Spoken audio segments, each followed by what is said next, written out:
Can we please scientifically kill the obsession that people have with having a tight vagina? Because as a biomedical engineer who studies female reproductive health, I need people to understand that vaginal tightness is not a measure of sexual health. Somewhere along the way, women were taught that their vagina should be as tight as possible so that sex feels better for a man. And that is simply not how female physiology works, so let's talk about it. So here's what people constantly confuse. Before arousal, your vagina already has natural moisture that helps keep the tissue healthy. But during sexual arousal, your brain signals increased blood flow to the vaginal tissue. And that increased blood flow causes additional lubrication through a process that we call vaginal transudation, which allows the vaginal tissue to become softer, more elastic, and the canal lengthens and expands to prepare for penetration. So in other words, your vagina should feel more accommodating during arousal. If penetration feels extremely tight, that does not automatically mean that your vagina is healthier.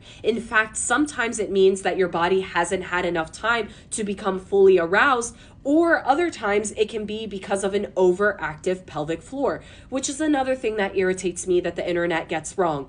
Your pelvic floor is a group of muscles that supports your pelvic organs and surrounds the vaginal opening. If those muscles are chronically tight and can't relax, then penetration, pelvic exams, or even inserting a tampon can become incredibly painful, which is why I hate how the internet constantly pushes Kegel exercises for sexual health. My immediate thought was, Kegels are a thing. It's a thing.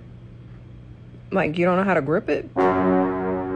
A Kegel is a pelvic floor contraction exercise, but healthy muscles need to be capable of both contracting and relaxing. If your pelvic floor is already chronically overactive and struggling to relax, which many women already have this, then adding more contractions isn't the answer. But what frustrates me is why Kegels are so often recommended. So much of the conversation isn't even about women's pelvic health at all. It is about teaching women how to grip a penis harder so that sex feels better for a man. If contracting those muscles feels pleasurable for you, that is one thing.